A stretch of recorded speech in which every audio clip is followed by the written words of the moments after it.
Hey, what's going on everyone? So today we got a new bike to review for you. This is the Snapcycle S1. If you guys seen my review video on the Snapcycle R1, it was a 26-inch, 4-inch fat tire bike. This is their 20-inch folding version, 20-inch, 4-inch fat tire folding version. This thing has an awesome 14 amp hour Samsung lithium battery in it, one of the best cells in the industry in this bike. So that's one thing excellent that it has going for it.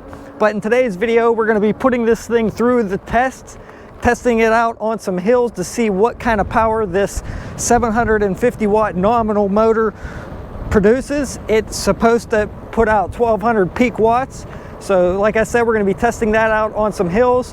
We're going to be testing out the max speed of this bike, testing out a few different PAS levels to see how fast it is and also how the throttle works. Same as all my other e-bike tests. First, going down this hill here, we're going to be testing out the braking. Now, one thing I do want to mention is the throttle does not work in PAS 0, but it does work throughout all the PAS levels. However, it is somewhat limited, not completely limited, but we'll get more into that in a little bit. So you can see here I'm going downhill just using the back brakes. Now this does have standard mechanical disc brakes with 180 millimeter rotors, so that's nice to see the larger rotors. However, it does not have hydraulic brakes, but they seem to be stopping me fine, no issues with the brakes. We're just going to pedal here and see what kind of speed we have in PAS 1. So it's real nice and gradual starting out, guys, and it has a really nice slow speed in PAS 1 at about 7 to 7.5 miles per hour, so that's really nice. Now this is what I want to show you about the throttle. So I'm in PAS 1, I'm going to hit the throttle, and it is going to take off and get me up to a little bit of a faster speed. However, it's not full power, so it's not really speed limited, so you're going to be able to reach I forget how fast, somewhere, it just keeps increasing here, guys. So you will be able to hit at least 20 miles an hour, maybe the max speed on throttle in PAS 1. However, it's not going to get you there super fast, and you're not going to have a lot of power with throttle up hills in PAS 1. So if you want max power with your throttle, you have to be in PAS 5. So some people might like that. They might like that it just gets them up gradually and not that quick burst of energy with the throttle when you're in PAS 1. But sometimes I like to have that instant throttle there. That way if a dog or something runs out in front of you, you could just hit that throttle and take off. But a lot of people are gonna like the bike this way because it makes it nice and smooth on pickup and not real jerky. So I'm gonna go ahead and shift up into PAS 2 here.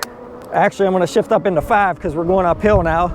But you can see full power with throttle in PAS 5. Going up this little slight incline, no problem. But we're going to test it out on some steeper hills later for sure, guys. So make sure you guys stick around. But so far, pretty nice. All right, guys. So I'm just doing throttle only in PAS 5. And it looks like it's around 19.5 to 20 miles per hour, but I'm going uphill now, so we will have to test this out again once I get on a longer straight stretch. But I'll see you guys when we get to the next hill. All right, guys, we're hitting the first long hill here. We're gonna see what kind of power this bike has. Now, one thing I want to mention, guys, is Snapcycle did send me this bike for testing and review, but that is definitely not gonna prevent us from getting a good test on this bike and showing you guys what this bike can do. Now I'm throttle only, guys, and this hill is pretty steep. I don't know if you guys could see.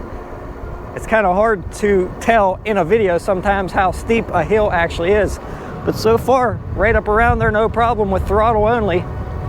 And I'm at 14 miles an hour. I'm gonna start pedaling. There's a truck coming.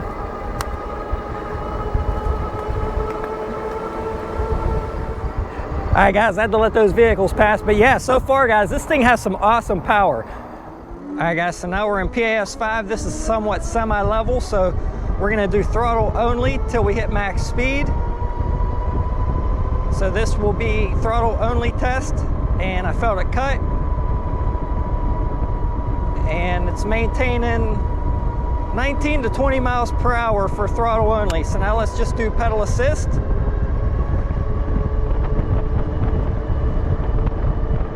let's see if we can hit max speed before we hit this hill. 24.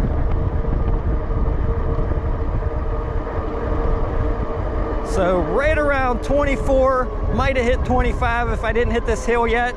And I was pedaling kind of fast, guys, so the cadence on this thing is not geared for a class 3 bike. And I do have this unlocked to a class 3, turned all the way up in the settings for this test and review purposes. So that is one thing I wanted to mention for you guys. So it is turned up to the max settings on everything. So far, guys, it does seem like it has a lot of power. But if you guys are legally allowed to unlock your bikes to a class 3, you may want to consider upgrading the freewheel like I did on my electric bikes. This is 26 miles per hour, and that's how fast I'm pedaling. So yeah, definitely not geared towards a class 3 bike. Perfectly fine for a class 2 if you're only going 20 miles per hour or less, but very hard to maintain pressure on the pedals past 20 miles per hour. All right, this is downhill, guys. So let's see where the motor can maintain us. Let's see where it kicks back in. Felt like it kicked in there at 28. We'll have to test it on a longer straight stretch to see what the max speed is. Sometimes it's tough with all these hills, guys, trying to get a good accurate reading.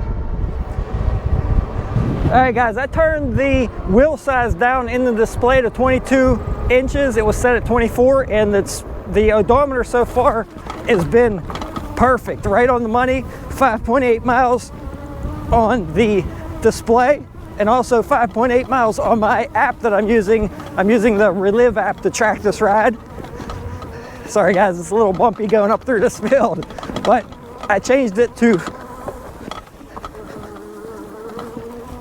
I hear something rattling around a little bit in the frame. That might be the battery. I don't think I put Velcro on this one yet, or not Velcro, but felt pads. Usually on batteries that go in the frame like this, I'll put felt pads on them to keep them from flopping around and making noise.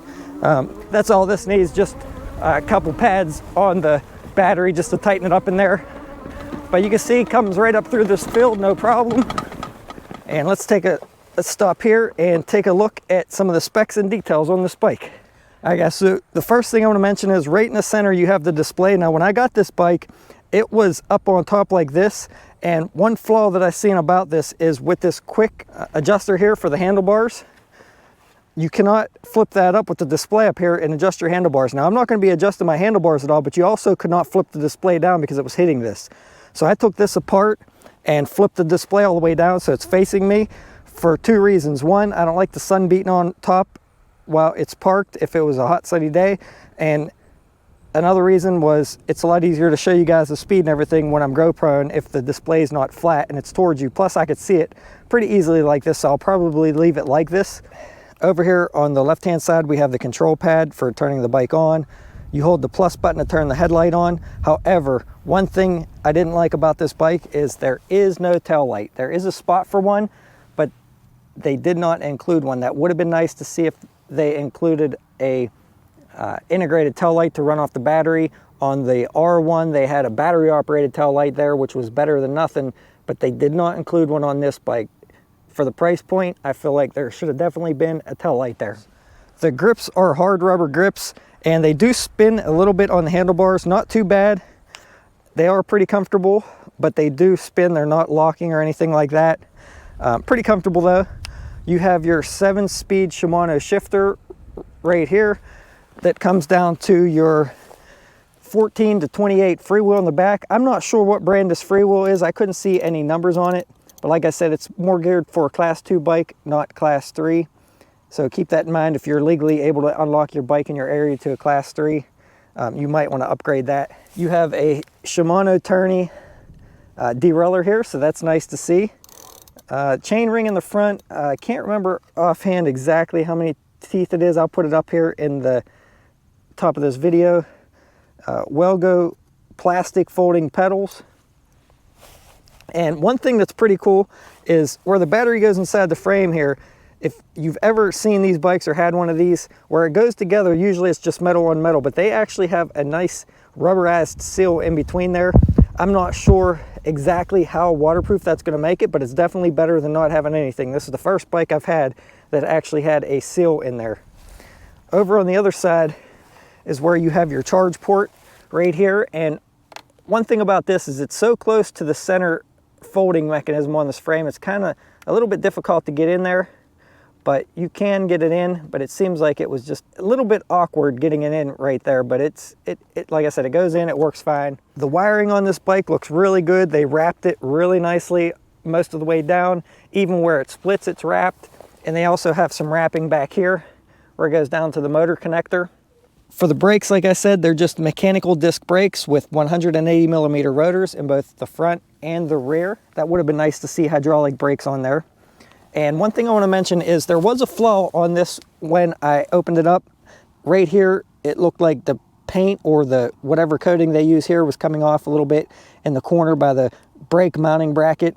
That was one flaw that I did mention to them. Other than that, the bike looks pretty good. I really like how this is like kind of reflective. It kind of, now you cannot take that off. That's under the clear coat, I believe. But it kind of is like a rainbow colored. They have this on their R1 as well. And it's pretty cool in my opinion. Pretty heavy duty though, guys. The bike feels real stout. Definitely no issues there. Tons of power. Heavy duty rack in the back that comes with the bike. One thing I didn't really like too much is the fenders are really just cheap plastic fenders that doesn't come down really far, so they're not really going to do too good of a job at keeping you dry if you were to get stuck in rain. I'll probably just take this off there, to be honest. Even the back one, I'll probably leave this one on, but you're going to get some water up through there if it does rain, and maybe get the stripe on your back, because this should come down to at least here in my opinion. It would have been nice to see a more heavy duty either metal fender or a plastic one with a nice mount that comes down here to the frame. That would be a nice upgrade in the future, especially at the price point of $1,500. Oh guys, I'll leave a coupon code down below in the description as well that you could take advantage of. I believe it's like $60 off if you want to pick up one of these or the R1s. But that will be an affiliate link, so make sure you guys know that if you do use that link, I will make a small commission at no extra cost to you, but it will save you a few bucks if you use that coupon code.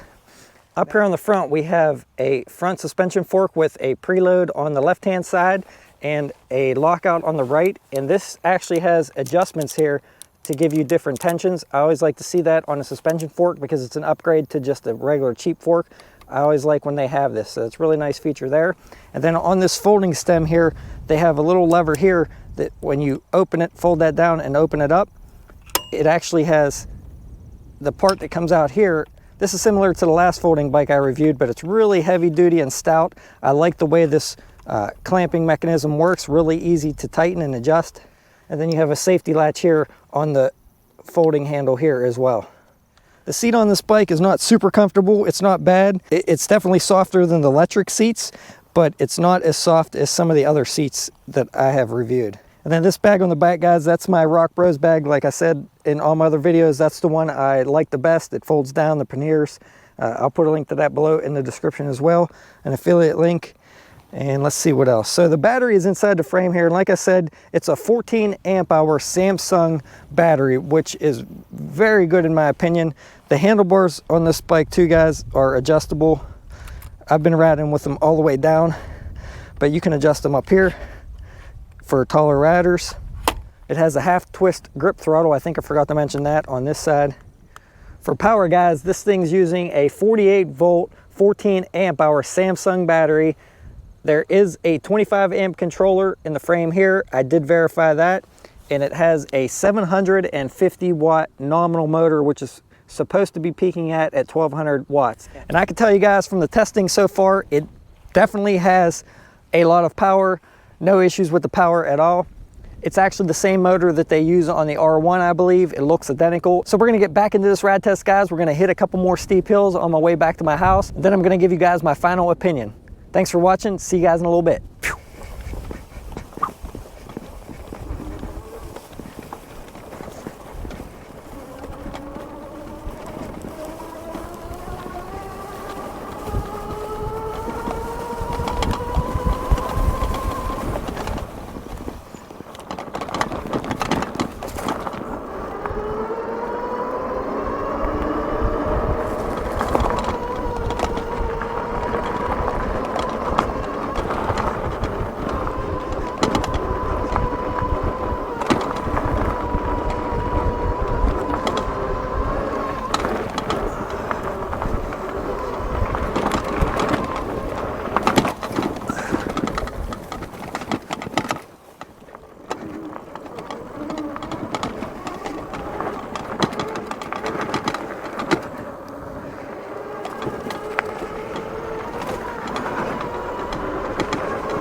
26 miles an hour, 27, and this is how fast I'm pedaling, guys. So like I said, definitely not geared towards a class 3.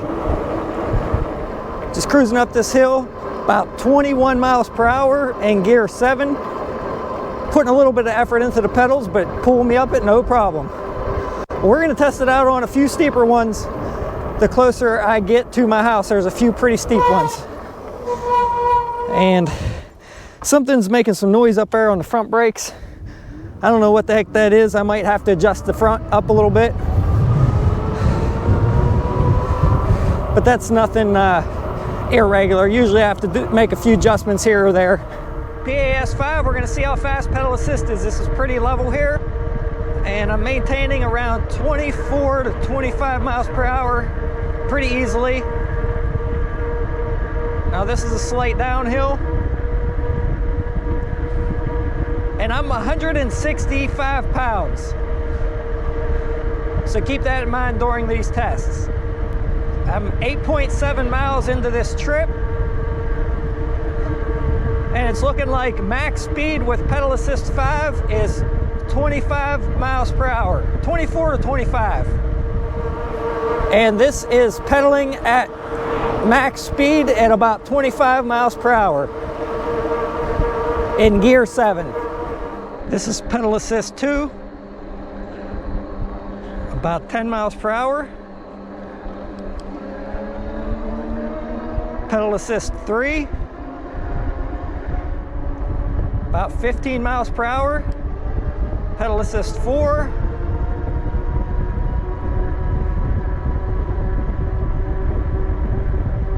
about 20 miles per hour.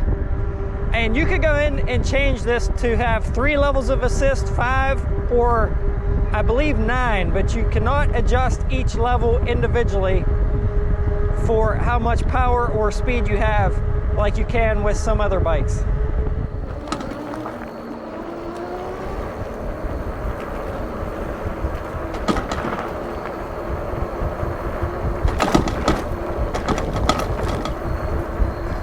Trying it out on one of the steepest hills in my town. I'm in Pas1 gear 7, just pedaling it, and we're gonna see if it pulls me up it in gear 7.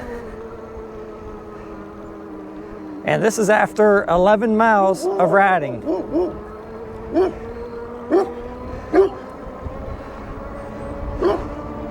So yeah, guys, right up it, no problems. Boy, am I glad that dog didn't come after me. Would have been a little bit hard to get away going up that hill. All right, guys, the last long hill, and then we're gonna try a short, steep, grassy hill after this. 7th gear, no problems, right up it. We'll see if it maintains power the rest of the way up. Barely putting any effort in, 7th gear, like I said. 15 miles per hour right now. And the battery level bar is down to 1 bar. That's probably because of the load that I'm putting on it right now. When I come to a stop, it will probably go back up a couple bars, I'm sure. But we are about 12 miles into this trip. Cruising right up that hill, no problems. And I'm cresting the top about right now. So yeah, guys, never cut my power, never limited me, right up at no problem. And like I said, that's after a 12-mile ride. All right, guys, let's test it out on this steep, grassy hill. Definitely got to do something about them front brakes. And I'm in Pas1 gear 1. No problem, guys, right up it. Awesome power. Definitely 750 watt at least. All right, so overall, guys, we went 13.2 miles on the bike's display and 13 miles on my Relive app. Now, there was one small time that I forgot to hit resume on the Relive app, so it's very, very close in my opinion. If you guys get one of these bikes, make sure you change the tire size to 22 and it will be very accurate as far as tracking your miles. Overall, this bike has a lot of power, powered me up all those hills, no problem at all. I was not disappointed with power. Speed was pretty quick, with a max speed being 25 miles per hour and 20 miles per hour with throttle only. Seems like a pretty good bike, guys. There are a few improvements I would like to see in the future for the price point, being fenders being upgraded and including a rear light or a brake light in the back at least, so somebody could see you, especially while you're riding at night. So where I think a lot of the money is at on this bike is the battery. It's a Samsung 14 amp hour battery, and that probably is one of the best in the industry right now for e-bikes. And then one last thing I'd like to see them upgrade would be something on the handlebars for the display to be able to rotate that display. So if you guys want to pick one of these up, I'll leave a link down below in the comments, like I said, with the coupon code. Make sure you guys are subscribed and please leave a comment below. It really helps my channel out. Make sure you guys follow me on Instagram to see upcoming videos before they're published, and I will see you guys around on the next one. Thanks for watching, everyone.